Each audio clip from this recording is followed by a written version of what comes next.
Twibuke jenoside yakorewe abatutsi mu Rwanda mu 1994. Turwanye jenoside yakorewe abatutsi mu Rwanda. Se jenoside ni iki? Ubundi ko iki jenoside ibaho? Kuko isiga ingaruka nyinshi muri rubanda nyamwinshi. Igihugu kirasenyuka, imfubyi, abapfakazi, ubukene bukaza mu gihugu, igihugu kigasubira inyuma. Amashuri arahagarara agasenyuka, imihanda bakayisenya, amavuriro bagasenya, igihugu kigasubira inyuma. Ni ngombwa kwibuka jenoside yakorewe abatutsi mu Rwanda. Turwanye jenoside mu rubyiruko, turwanye jenoside. Wari umwaka w'igihumbi 1994, itariki 7 z'ukwezi kwa 4. Habaye jenoside. Abanyarwanda barapfuye, bamwe abapfakazi, imfubyi.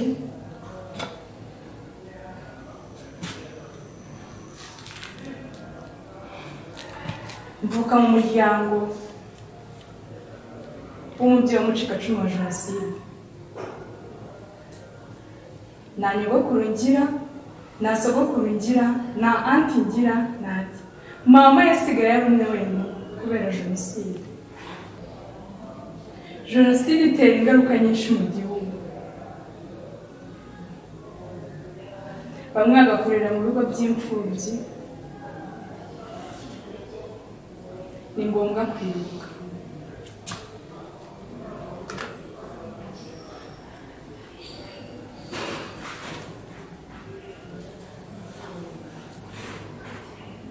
Icyenda kane buri umwe yasamagare, ababyeyi b'ibigwari bishishuye abato birengera yabo.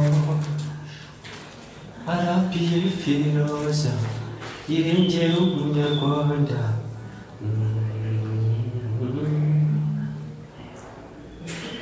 Ubu ndiho nganamya, ndi kwibuka abato twanganaga bazize jenoside yakorewe abatutsi mu 1994.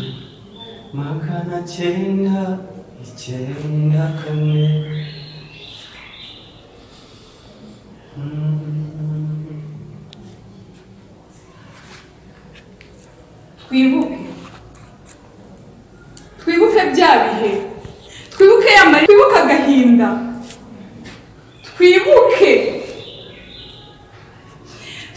amarira yatembaga ku matama y'abatakamba,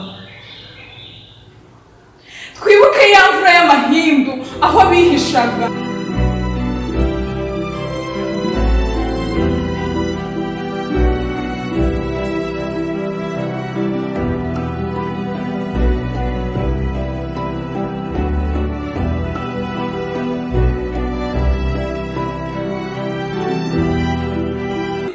Bafite kubatabara. Twibuke yuko wahigwaga n'umuvandimwe wawe akakwica ntacyo mupfa. Twibuke.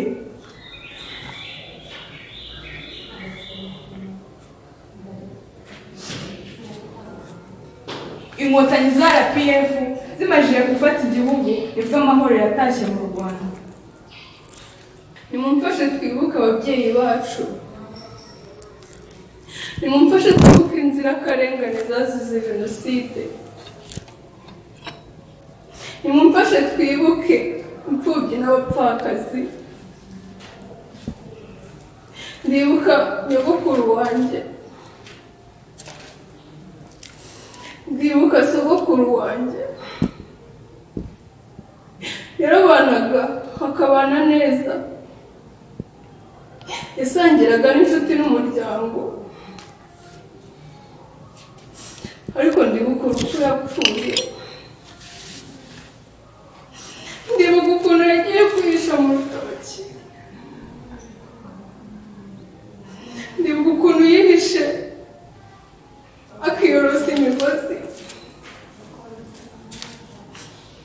ndibuka ukuntu yapfuye yishwe n'inzara agapfira mu rutoki, injiji akaba arizo zimurya akagera aho apfa. Ndibuka ko wanjye yarankundaga, nimumfashe twibuke urupfu yapfuye ubwo imvura y'amahindi yagwaga, ubwo abantu birukaga bajya kwihisha mu migozi bakihisha mu masaka ntawe wari kubarengera bafite. Turwanye jenoside mu rubyiruko, nimumfashe twibuke. Ndibuka ukuntu RPF Inkotanyi yaje itabara, yatabaye abari bahuye n'ibyago n'isanganya, yaradutabaye. Ndashima leta y'u Rwanda, ubu nagiye kwiga ndi umunyeshuri. Ndashima leta y'u Rwanda ko nabashije kwiga, ubu hakaba hari aho nigejeje. Nimumfashe twibuke jenoside yakorewe Abatutsi.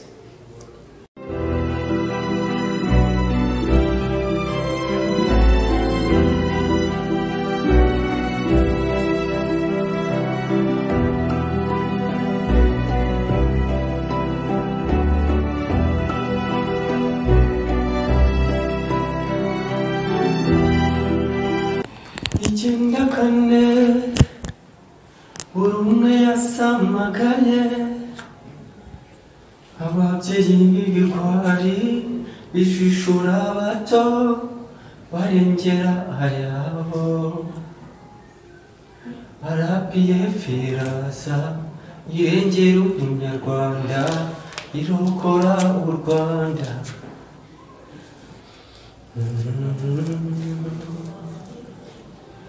Makaza nibuka abato basize jenoside icyenda kane twanganaga.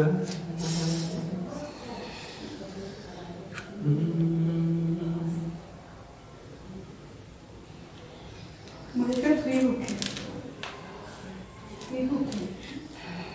jenoside yakorewe Abatutsi.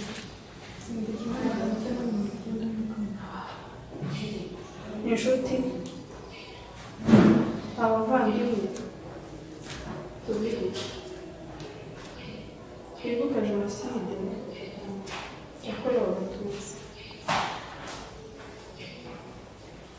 Abavandimwe bagiye bapfa, abandi bakaba bakiriho ariko bakaba babana n'ubwandu bwa virusi itera sida.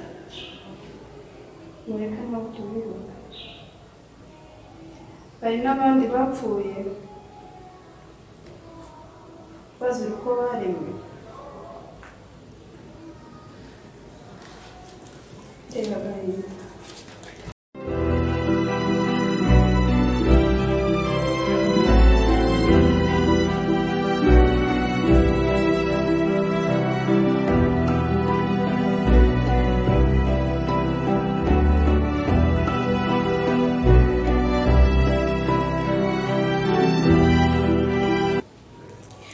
Twibuke jenoside yakorewe Abatutsi.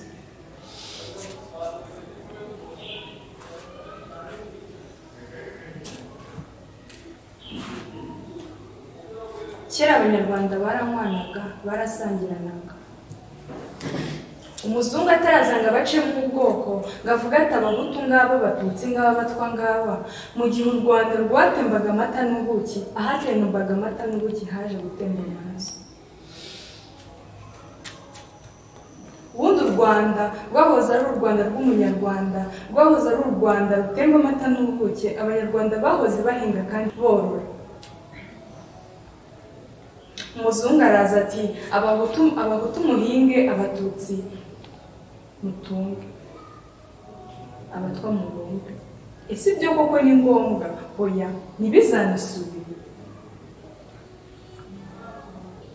Twibuke impinja zishwe mu gihe cya jenoside, twibuke ababyeyi bababajwe batwite, twibuke abana b'Inyange bishyiriyeyo, twibuke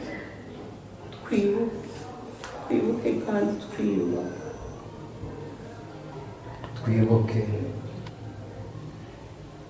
dukomeze kwibuka twiyubaka.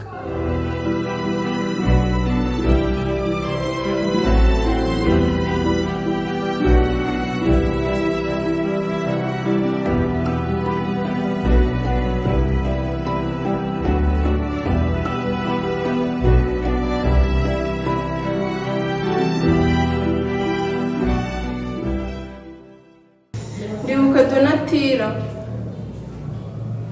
ndibuka Nyiraneza, abo bari abaturanyi beza, nimumfashe tubibuke. Ndahamya ntashidikanya ko icuraburindi ry'umwaka w'94 ritazongera ukundi mu gihugu cy'u Rwanda. Aka kaga kasuye u Rwanda ntikazongera ukundi. Banyarwanda mbasabye gukomera, dukomeza twibuka abacu basize Jenoside.